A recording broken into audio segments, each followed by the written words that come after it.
Delta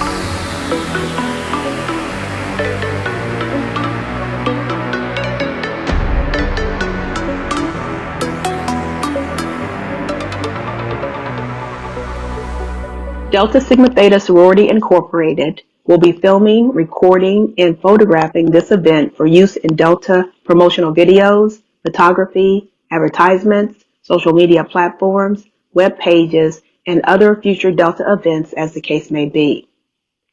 Via continued participation in and by continuing to remain logged into this event, hereby acknowledges that participant may be photographed, filmed, or otherwise recorded while on the premises of the event.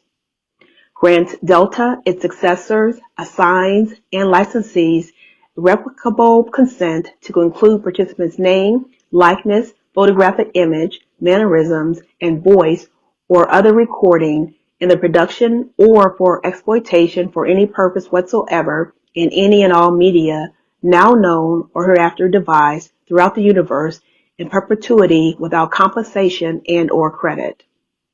Represents, warrants, and agrees that Delta holds and shall forever hold all display, publication, and ownership rights, licenses, and privileges to any and all media, whether in law or in equity, which may be ascertained, registered, or in any way utilized with respect thereto, and waives, releases, and transfer, as the case may be, any and all such rights, whether in law or equity, as may be necessary or required to effectuate Delta's establishment of ownership.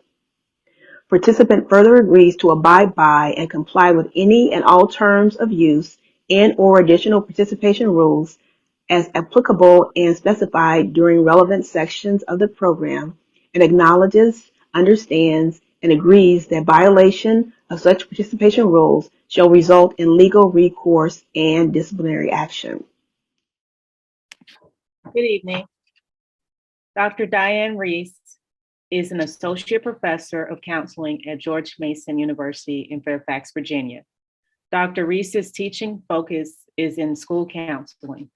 Prior to transitioning to George Mason, Reese was an assistant professor of counseling at Trinity Washington University in Washington, D.C. She was the lead faculty for the school counseling program and taught additional foundational counseling courses in the counseling program. Dr. Reese remains a member of the Initiative on Adverse Childhood Experiences and Trauma Research Team at Trinity Washington University. Dr. Reese has worked in 3 Virginia school districts as a professional school counselor, as a high school director of school counseling, district director of school counseling, and district coordinator of school counseling. She has held leadership positions with the Virginia School Counselor Association and has served on the American School Counselor Association's Board of Directors from 2017 through 2020. She is a member of the American Counseling Association, Association of Child and Adolescent Counseling, Virginia Counseling Association, and Maryland Counseling Association. She holds a license as a graduate professional counselor and certifications as a National Certified Counselor, National Certified School Counselor, and an approved clinical supervisor. She currently serves as the chair of ASCA's Diversity, Equity, and Inclusion Committee. She also serves as the Association of Counselor Educators, School Counseling Interest Networks, lead for the Faculty of Color BIPOC Affinity Group. Dr. Reese holds a PhD in counseling, endorsement in administration and supervision, and an MA in school counseling from the George Washington University, MA in management from Webster University, and a BS in criminal justice from Savannah State University. Dr. Reese's research interests focus on the impact of inequities in systems for Black girls, as well as how to better support them regarding issues of self-esteem, self-concept, trauma and adverse childhood experiences, inequities in special education for students of color, and social justice and advocacy in school counseling. Dr. Reese's social justice work spans several decades. Being a child of the civil rights movement, Dr. Reese's personal experiences have informed her professional work in the juvenile justice and educational systems. I present to you Dr. Diane Reese. Well, good evening. It is so wonderful to be here, and it is such an honor and a pleasure to be able to moderate this panel. And I have the distinct pleasure of introducing who our panelists are this evening. And so our first panelist I will introduce is Mr. Karan Powell. Mr. Powell is a native of Baltimore, Maryland, and an energetic educator with an unwavering commitment to his students in Fairfax County Public Schools. He is also the founder and president of Above the Books LLC, a program designed to motivate students to be their best by tutoring students using real-world math problems and discovering solutions by using critical thinking and analysis. That means he's a bad boy. I mean, that's up there. He graduated from Winston-Salem State University, where he majored in mathematics with a minor in computer science. Mr. Powell has been an educator for 6 years and has tutored for 7 years. He also coaches football at his old high school. Welcome, Mr. Powell. Our next panelist that we have this evening is Dr. Eric Brent. Dr. Brent retired in June 2022 after 35 years of public education experience. While in Fairfax County, Manassas City, and Prince William County school systems, he served as an executive director of student service, executive principal, assistant principal, director of student services, school counselor, teacher, awareness aide, coach, and club sponsor. In some circles, they call you a Jamaican because you have so many jobs. Dr. Brent holds a Bachelor of Science degree in marketing education from James Madison University. He has a Master's of Arts degree in student personnel services from Virginia Polytechnic and State University. Certification in school administration from the University of Virginia, and a Doctorate of Education in Educational Leadership and Policy Studies from Virginia Polytechnic and State University. Dr. Brent is married, a wonderful 32 years, to the love of his life, Diana.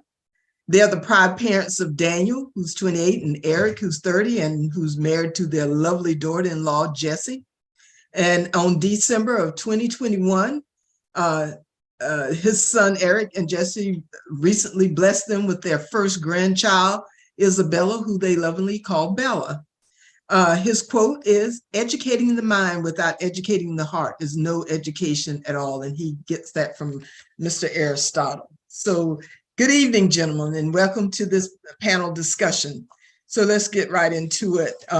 We had sent you some questions, and so we're going to ask you some questions from your many years of experience and the experiences that you've had.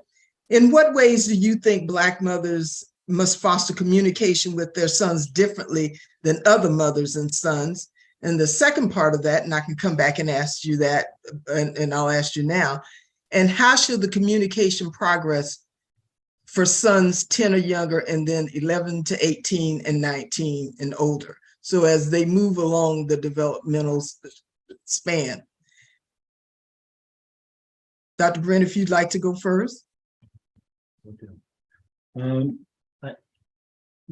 One thing that must happen to foster the communication with their sons, they have to establish that open line of communication. There are some challenges that this young man or their young men will face that others will not have to face, just simply because of the color of their skin. You have to have that conversation, prepare them for that, not to use an excuse or reason to fail, just be aware of. That's something that I'm speaking from a lens of 3. Personal experiences. I had a mother who raised 5 kids by themselves. She had to be that mother and father figure for us. I always call her my hero. If you ever ask me about a heroine, I'm sorry, I will never talk about an athlete or entertainer or what have you. It was my mother, because I couldn't imagine how she got it done with 5 kids. And some of the challenges you may have in your own neighborhood. She was raising 5 kids in a 2-bedroom apartment in Washington, D.C. and Southeast. There were challenges once we stepped outside. And she made us aware of those challenges.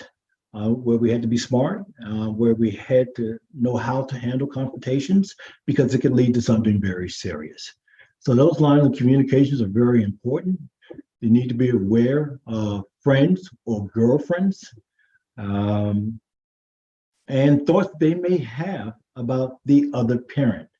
In my research, the one thing that came up was the attitude of the mother, how they're speaking about that father figure. Even if there's differences, that's between the two adults.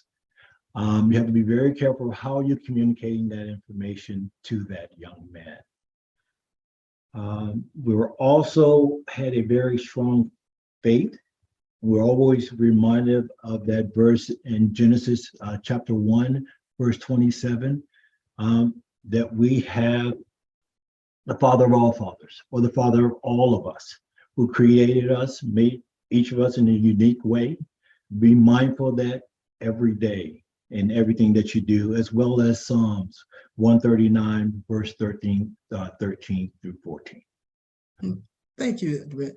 Mr. Powell, what your experience with that? All right, so based off my experience, when I was in Baltimore, my mom was a single mom, so it was just me and her living in one house, and she didn't raise me off of so much of love. It was more of survival. So same thing that the doctor was talking about. So she was explaining to me things that I shouldn't be doing when I leave the house, how I should present myself when I'm out here.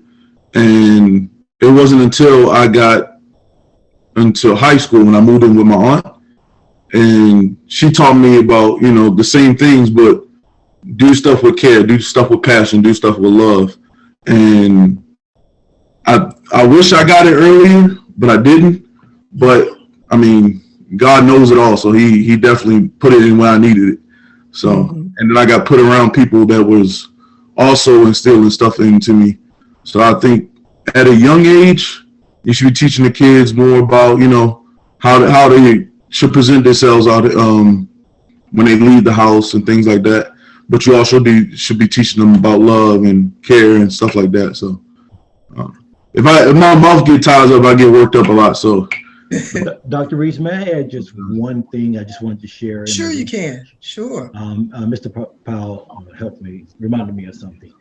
In my research, I had samples. I started off with my samples ages 14 through 19 as my samples, but I also did a few samples 27 and above. And I decided to go 27 and above. It's actually 27 to age 72 in my research. And this here is very important, establishing that open line of communication, as Mr. Powell said, the earlier, the better. And what came out in this research when I was interviewing the gentleman, that a lot of the emotions that they were holding, they were never able to get out at an early age. Some of them were just releasing it at age 72. So the emotions that came out of those interviews, I had adult males in tears. It was 101 in tears because a lot of things were coming out from their childhood that they were never able to share throughout their entire life.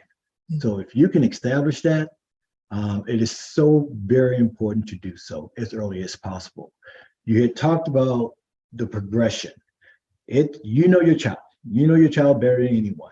I'm going to say it's more about the maturity of the child in terms of what you can share and when you could share it. If you're establishing that by age 7 or 8, you can have some very honest, open conversations with your child or your son very early on.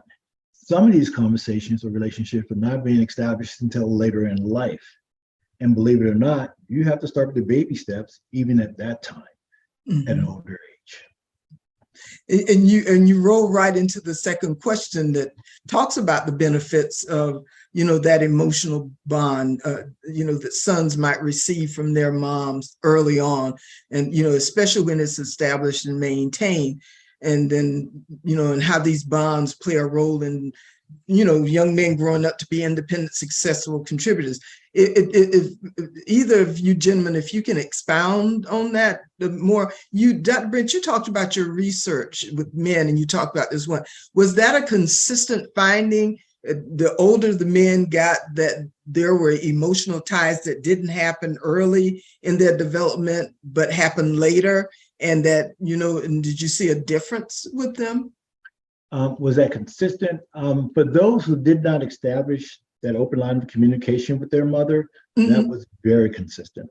Okay. It had an impact. And I would say in that situation, each of the men cried in an interview. Wow. It became very emotional. And these are guys that just that are not in touch with their emotion. And so they were kind of frustrated that they got to that point, but they never really talked about it. The questions led to them bringing up these emotions. There were a few that had that open line of communication, which was key for them to be able to address certain things early on in life. Okay. I had a mother that was very old school. You know, she said, get it done, get it done. It wasn't a whole lot of conversation about why get it done. And so I kind of grew up that way. I kind of observed mom a lot of times to learn a lot of things, because I I told her at an early age, at 22, mom she did it. She's my heroine. She had to do the job of mom and dad. And I thought she did an outstanding job. A lot of times I did not understand because I wasn't able to ask the question why. But after I graduated from college, the very next day that I got home, I picked up some roses, scrapped a little bit of money from my savings, went to pick up mom, took her out to dinner, and sat her down and said, thank you for everything. I did not understand a lot of those things then, but I understand the why now. And we just sat there and had a great emotional conversation over dinner about all the good things that she did for us.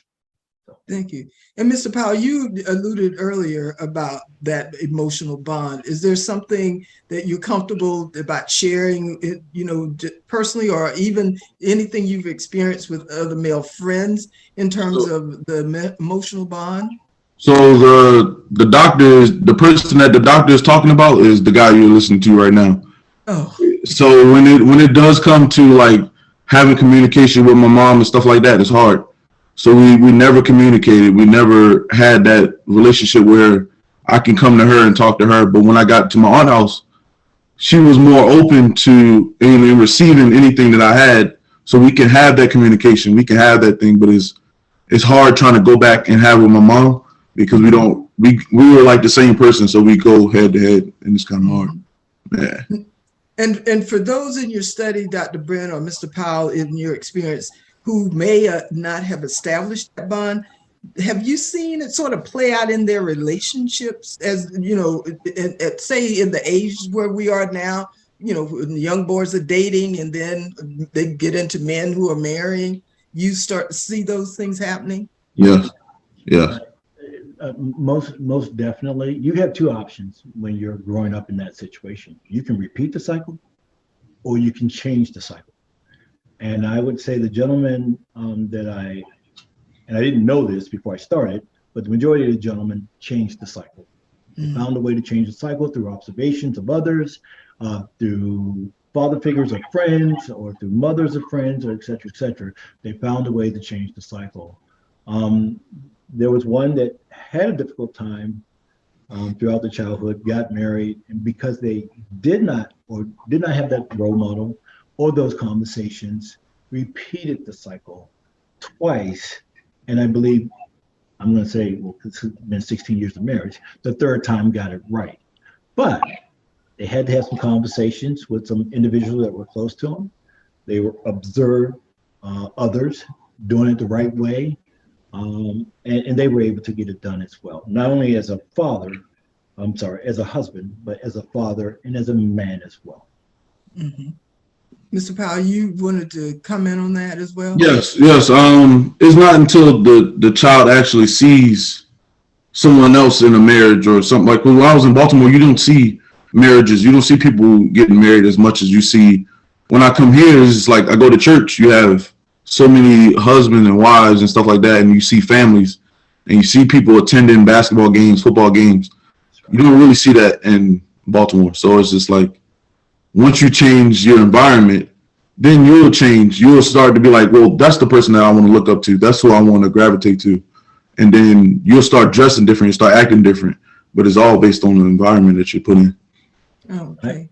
I had to challenge myself in my own family, finding that role model, because my uncles didn't necessarily show me the way. But I had a grandfather who loved my grandmother like no other, that I spent time with them every summer. And so I had that model, something to strive to. Thank you so much. Thank you, gentlemen, so much for sharing that.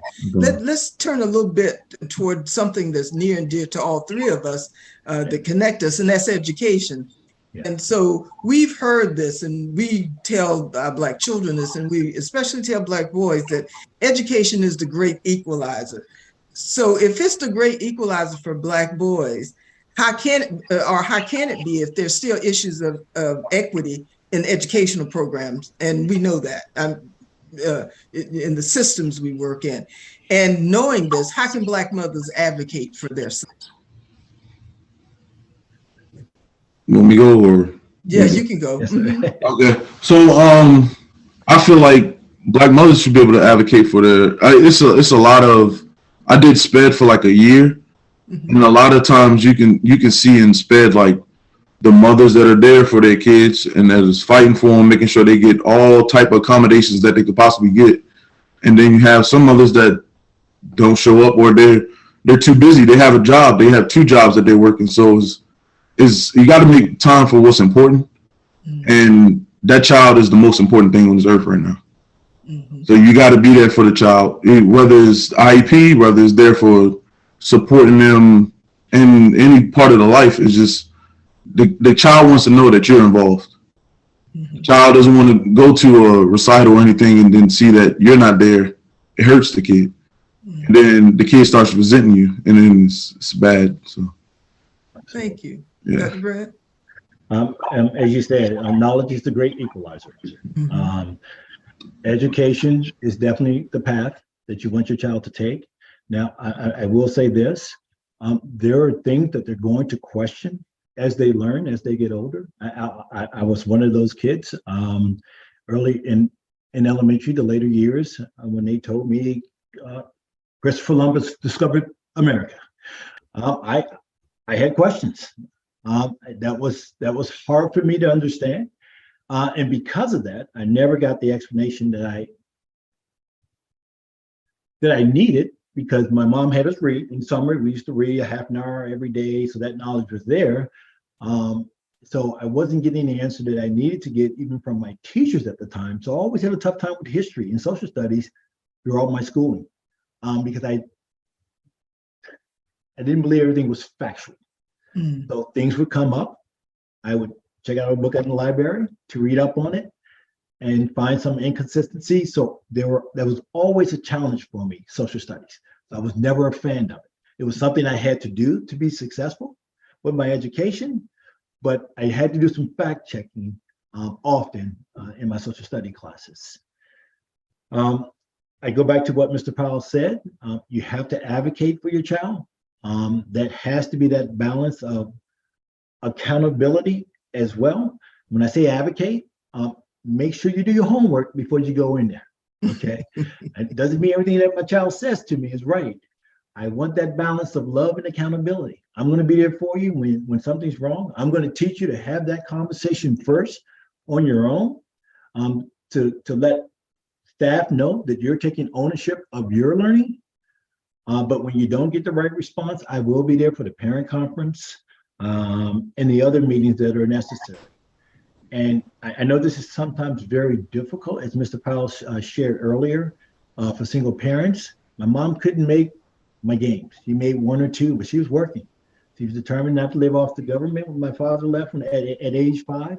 So she took a job and went back to school, so she didn't have time. She was drained when she came home. She instilled a lot of things.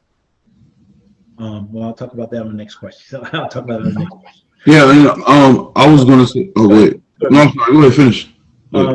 So that is very important that you're involved. If you can join the PTA, if you can attend some of the activities that your child is involved in, easier said than done. Try to do so. Okay? Let the school know who you are and that you're very much concerned about your child's education. And Mr. one Powell, thing, go ahead. yeah, one thing I was going to add is I work at an alternative school, and I know, and I also tutor. So most of these parents, they're believing everything that the kid is saying, and like the doctor said, that they're not holding these kids accountable. So that whatever the kid says, oh, the school burned down today, we don't have any homework. The parents like, okay, all right, cool, and then they go about their business because they're so busy. But one thing that I miss is the accountability. If my teacher called home, sent an email or anything, my mom was at the school and she was like, what did he do? Because I know my son. Yeah. You know, or my aunt came to school. All right, if I'm taking off from work, it better be something serious. It better not be something that you could have just emailed me with. And they were there, whether it was on my side or their side. They already knew if the teacher called, that means I was in trouble. Now I did what I did. So it's just holding your kids accountable. I know everybody like to refer to the pandemic, but we're losing kids because of the pandemic. We're still using the pandemic as a crutch. And a lot of our kids are getting lost in the system because everybody's referring to the pandemic. Oh, we need to be easier on these kids. Oh, we can't do this to these kids. These kids don't have any social life. These kids socialize more than anybody I know. But we got to advocate for them, and we got to hold these accountable, and we got to hold each other accountable, or we're going to lose them. So, and that's in the news a lot when we talk about we can't find kids. And in some instances, they're saying, especially Black males, they're missing out of this. And so if that's the case, then how do we, with that, when we're advocating and we're talking about accountability and love, how do we bring these young men back into that space so that they can learn to thrive and be successful? With me, I was brought around other Black men, other successful Black men. And if my aunt couldn't hold me accountable, then they would hold me accountable. And that was just as good as another parent. So if I go to football practice, or if I go to church, I have Black men asking me, what are your grades looking like? What are you doing? How is this? How is that? How is your studies going? Are you learning? What are you doing for your SATs? What type of colleges are you going to? Those are the type of accountabilities kept me going and motivated throughout high school. And then I tend to do that to my kids because I know if I see a kid that act the same way I did in middle school, I know there's no accountability held at home. So it's just like, all right, let me be your accountability partner. And then if you're not in my math class, all right, how is this class going? How is your science class? And then I go to my little cousins in Baltimore. They have their mom is like, she's been sick for years, but she's not able to get to the school. So I'm checking grades. I'm wondering why you have a D in this class when it's so easy. So I'm that accountability partner that I needed when I was growing up. So you got to find the right one. And I would reiterate exactly what Mr. Powell said. I had male role models in my life to show me or give me a path. In some cases, it was through observations, through my friends' fathers. I had quite a few African-American females who had shown me the way, who saw something in this quiet, shy, young African-American male that they needed to bring out, and just continued to push me throughout my life and career. But you have to establish something at home. Yeah. You have to establish something at home where they understand the love, the accountability, the respect that's needed to be successful. Love for themselves, love for others, the same with the accountability, same with the respect. And I'm going to add one more thing because they don't teach us these things. I learned this later in life. Finances as well. Okay, finances. Whether it's life insurance when you get married, whether it's a 401, whether it's an IRA, all those things to take care of your family while you're here and when you're not here. Yeah. For generations. Yeah. Excellent. Thank you. I had to learn finances on my own. I had to YouTube University taught me finances. So I had to go on YouTube. I had to find out about IRAs and stocks and bonds and investing and stuff like that all that stuff I learned on my own. I didn't get taught that at home. So any chance that I get with my students, I try to, throw it in their ear, give them a little spark of what you should be doing with your money and stuff like that. So. And Okay. I'm glad he's done that homework. Yeah. That's right. Get in at That's- age 25, it's very cheap.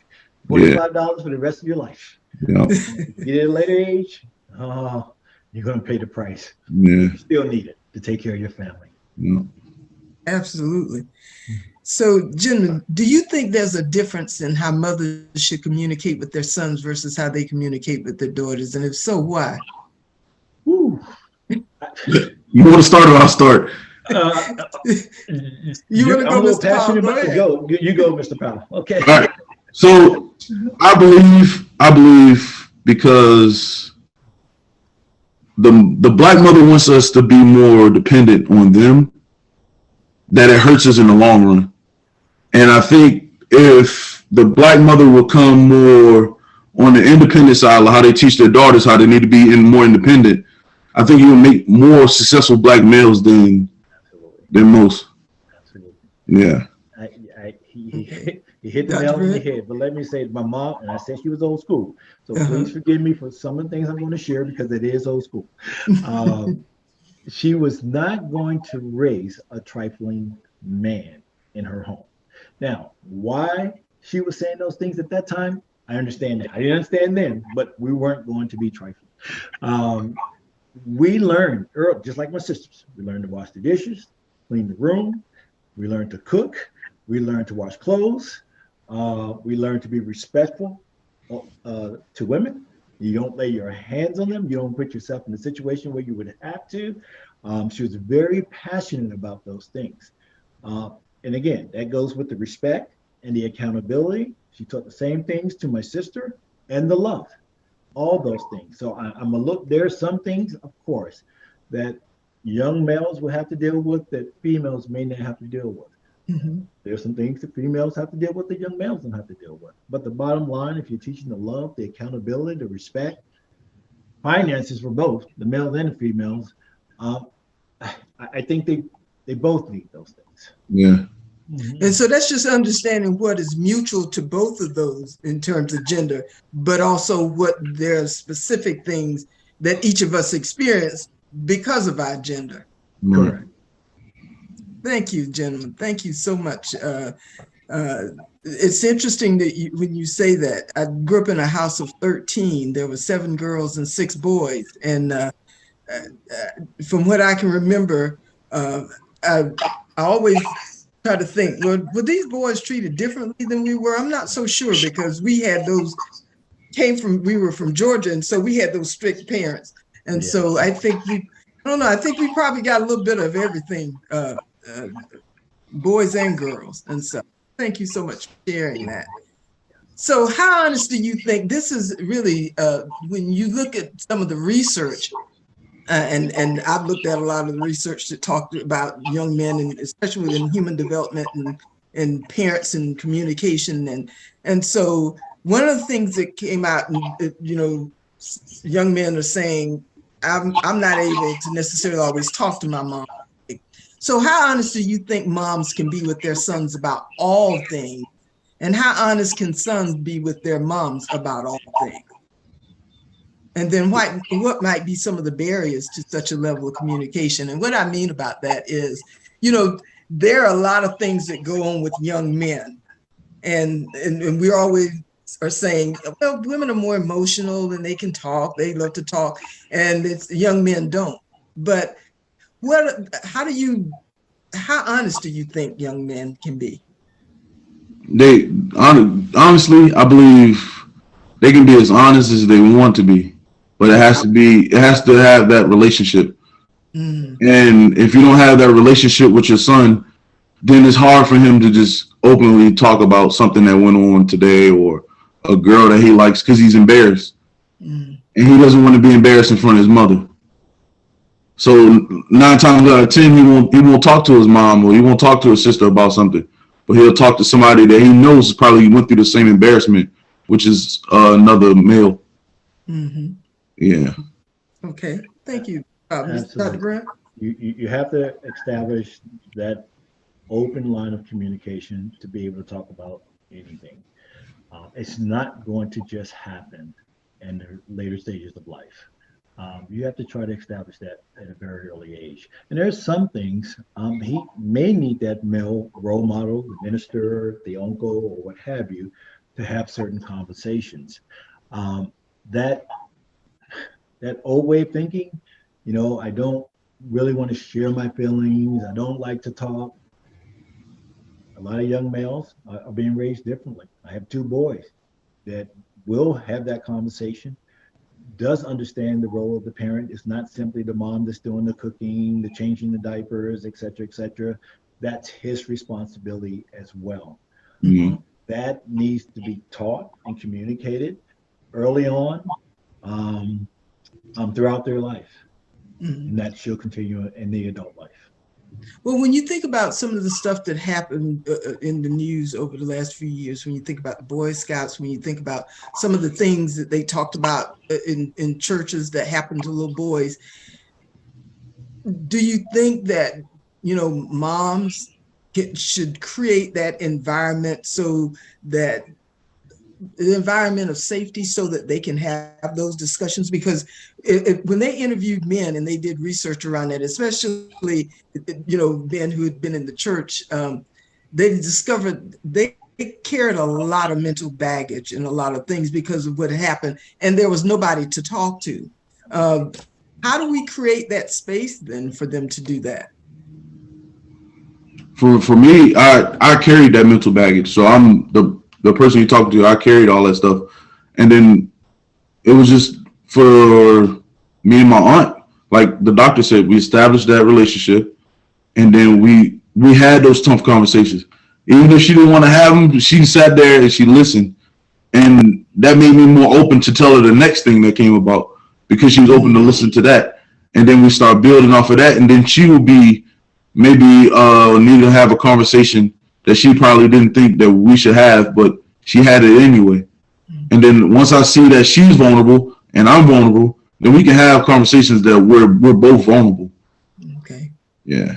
Thank you so much. No Can you repeat that question, please? When we talk about those situations that have happened to young boys, especially young boys who may have been molested or assaulted in some way, how do we help moms? And especially we found that among single parents, and they've gone years without telling anybody. But how do we create that space for them now? We may have missed the mark years ago, but right now, how do we create that space so that they can feel safe to do that? It goes back to what you said earlier. And again, I will say the same thing that Mr. Powell said in terms of I didn't get a lot of the whys growing up. Okay. So I always had wonderings where I would go off and try to find the answers myself. I'm at age 19. I just could not understand how a man could bring children into the world and not take care of them. I had a difficult time with that for 19 years. I wasn't getting any answers. And so in college, I decided to write a letter to my father, asking those questions. It was after psychology classes, the development stages of a child. For some reason, I just sat down 3 pages, okay? And he called me up and said, I got your letter. It hurts. It hurts. You'll never understand what it's like to be a father, husband. And that didn't necessarily make sense to me. But it helped me for the rest of my life to say, that sounds like an excuse to me. And I'm going to do everything in my power to ensure that I'm a good man, a good husband, a good father, etc. Whatever I do in life, I'm going to try to be the best at it. Yep. I'm going to try to be the best at it. And I still live that way. I've had groups of young African-American males throughout my entire career. That's what was communicated. You always be your best. You look your best. You give your best. And you do your best at all times. It's not to say, well, you won't fail at certain things, but you have to pick yourself up and get back on track. And to answer your question, Okay. as Mr. Powell said, that open line of communication, you use everyday experiences as learning experiences. And as the mom, it's not just saying the right things. You got to walk it Yep. by example. Yep. Okay.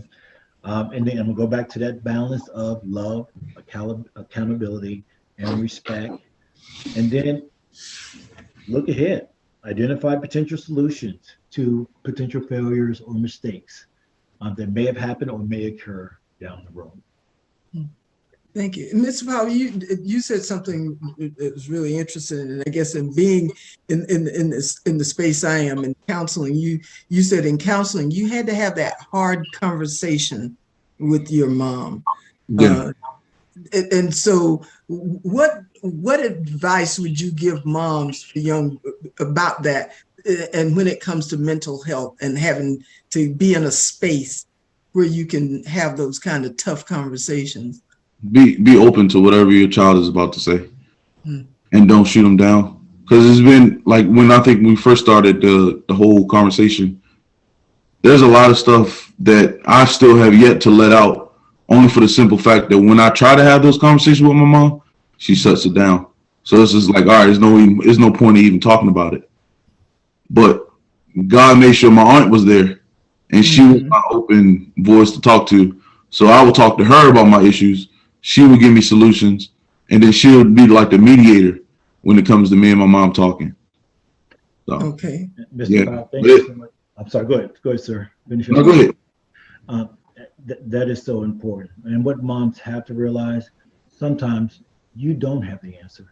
Yeah. You don't know how to have the conversations. So you have to say to yourself, then I need help there. Right. And seek the help. Yeah. And that sort of runs into that next question. How do you think moms can be an open door for sons to be the authentic selves and based on how they see themselves? You know, there's a reality in this world that, you know, however religious we are or wherever we are, there are sons who, you know, feel like I'm not comfortable in the skin I'm in or who I am. And so, you know, how do we get moms to say, and even if it's not that topic, or it may be a girl or whatever, how do you open up, you know, have moms open the door so that they can have those authentic and open and honest conversations with them? I think you said, Dr. Brent, you were saying we don't know everything about our sons. Right. Right. You're not going to have all the answers. And if you encounter something where you're having difficulty, again, have that honest conversation with the child. Say, hey, I need help in that area. I'm going to get us help. We're going to get through this together, find answers, but I just don't have those answers right now. We don't have, I'm old, got to be careful about tell my age and say I'm an old man, but I'm 55 plus, okay? I'm experienced, all right? And I'm still learning every single day. I'm very passionate about this topic, and I wanted to be here today, so I have another opportunity to learn something else. Yeah. And so I'm always learning every single day. I'm always trying to get better as a parent. I still have phone calls from my young men, and they want to have conversations. If I don't have the answer, I will go find the answer, or we'll find them together, or we'll work through it together, because we're adults now and we're able to do that.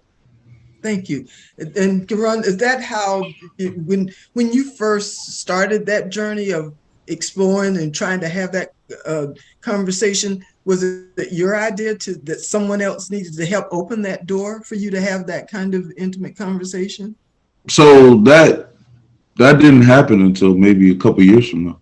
Oh, okay. Yeah, so like high school, it was me and my mom would never have any type of conversation. Like it'll just be, how you doing? I'm good. How's school? Stuff like that. She make sure I'm good, make sure I'm breathing, and then that'll be it. But like conversations, it always started with my aunt. And like how the doctor said, if she didn't have the answer, all right, we're going to the church. Somebody in there knows what the answer is, and then we'll find the answer that way. And then that's how that open communication started. Yeah, So with the young men that you work with, either you, Dr. Brett, would you suggest this to mothers now that when they're struggling, that, look outside of yourself Always, to start that early? always. Because absolutely. you never, if you haven't been through any type of situation, somebody around in your circle has been in that situation where you can help your son. And the fact that you're showing some type of interest in your son to find an answer, he's going to love you more. He's going to be more open to you because he knows if he comes to mom, she's going to find an answer some way, somehow. Correct. Sometimes you may feel alone. Yeah. You start to ask questions, seek help, you'll find out you're not alone. Never. A lot of people looking for the same answers. Yeah. And a lot of times I deal with my kids on the football team, like they go through the same thing. They don't have that type of father figure at home. So they look up to me. They ask me those tough questions that they don't want to ask their mom. And because I'm the coach, I'm going to give it to you straight. And they love me for that. They love me for that. Even the kids at my school, I teach at an alternative school. These kids never love math. They never love the teachers. And they come to me with the craziest questions because we opened up that line of communication, and I'm going to be straightforward and I'm going to give you the answer. And if I don't have it, we can find out what the answer is. And that's the way it has to be. As I mentioned with the young male groups that I've had over the years, till this day, I still receive phone calls. I'm godfather. I've been in weddings. I'm a former counselor, and I believe in reality therapy. Theory. Yes. I'm sorry, reality theory. Right. That is what our young men need. We have to have those honest conversations with them, but also show them the way in terms of how to get there. Okay, it has to start at home. If it's not happening at home, yes, let's make sure it's happening in other places, but it needs to start at home. So, and I think even for this last question that we have, when we talk about how, how can moms truly create the space for their sons to express themselves as they see themselves? What if I see myself, I'm a son and I see myself as I'm not good enough, or if I see myself that, I'm not a lovable person because, after all, my dad, was not here. He wasn't around. And I don't see myself as being a person married because guess what? This marriage, how do parents, moms especially, create that space so that they can express themselves and how they see themselves? And gotta encourage your kid. The confidence doesn't come from within the kid. It comes from hearing those words of affirmations every day. If you are brilliant, you are smart. I have so many kids that come to me and be like, I'm dumb, I'm stupid. That's something that somebody else put in their head. Yeah. Or something that it's like a coping mechanism so they don't have to do the work. Well, I'm dumb in math, I can't do it. No, you're not. You love math. And then I show them ways how they love math or how they use math throughout the day. And they're like, hold on, I might be good at this. And then you just keep feeding it to them. All right, you did good on that. Now let's get this one done. And then you start building that confidence, but it has to start at home. Exactly. It has to start at home because you don't have any confidence. When your child leaves the house and he doesn't have any confidence, it's hurting that kid because he doesn't feel the love or anything at home. And then when he gets out in the world, them middle schoolers, they are a trip. They'll tear anybody down. So you gotta make sure your kids are built up before they go to middle school. Yeah. Failure is not an option. Not an option. We can find a way. You can help. You can show them a way as well. I came home one day from school complaining to mom about not getting an opportunity to do something. She shut me down right away. She didn't want to hear that. She said, that's not what we do. Yeah. Find out what we need to do to get better and do it. Took that for the rest of my life. And I did just that. Not sure why something is happening. I'm going to go find out the why and make sure it doesn't happen again. And find out how I can make sure it doesn't happen again. It's important. Failure is not an option. Excuses are not an option. Okay. I knew my entire life I had to work twice as hard. I never carried it on my shoulder. Okay. I just knew that was my reality. Wasn't going to allow that to stop me from doing anything or use it as an excuse to move forward.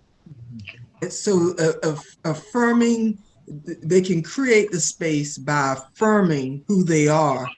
And the more you affirm these young men, the more their confidence is built and they are in a space that they can speak authentically about who they are and express that this is where I am, so that we can have those conversations and sort of clear up the myth that's in your mind about who you think you really are. I think that's really important for young men.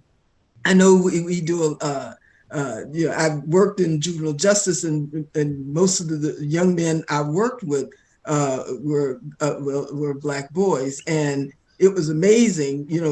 Here I am, a mother of 3 daughters, working with boys, and so I hear you when you talk about affirming them when they come in, because they come in with the mental deficit about who they are, and it's because of where they've been, things they've done, and telling them you can be bigger than what you've done. Absolutely. The offense you've committed does not have to determine who you are for the rest of your life, and you can make a different choice. And so those affirmations that we tell girls all the time, stand in the mirror and say 5 good things about yourself.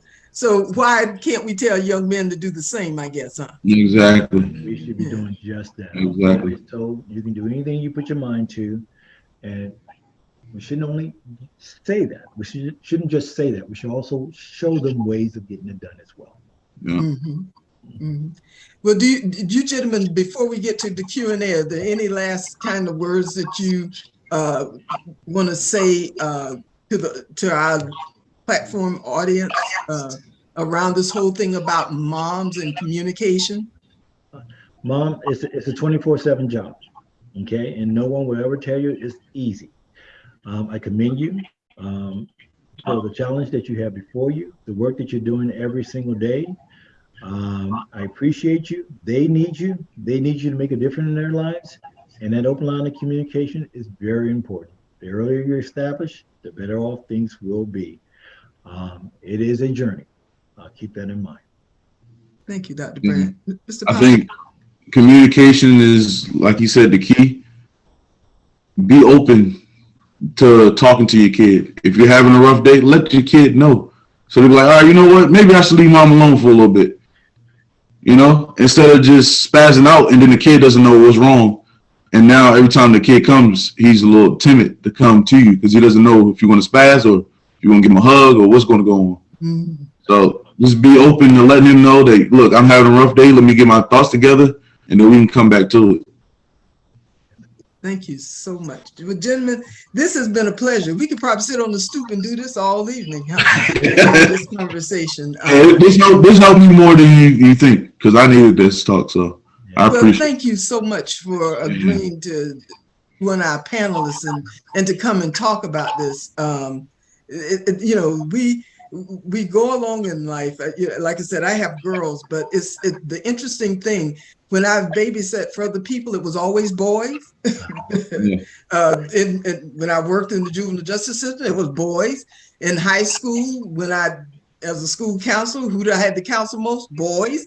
And it's been an interesting journey, but a very pleasant one to get to know them. And some who have turned out to be some outstanding, grown men as I've met them now and later in life. And I think that moms were struggling. These were most of them were single moms that I worked with as a school counselor. So it was a struggle, and trying to help them navigate through a system that was not always equitable. As a matter of fact, it was terribly inequitable to especially Black boys, and to navigate through that. And so when you have all those things working against them, the home has to be the stabilizer for them so that they can, have a good trajectory out in life. At least if they're going to make some turns, that they won't turn too far off the path, because the home would have established for them,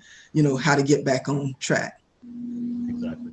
Thank you, gentlemen, so much. It has been a pleasure speaking with you and having this conversation. And I'm going to turn it back over to my wonderful Sarah, Regina Ware. Thank you.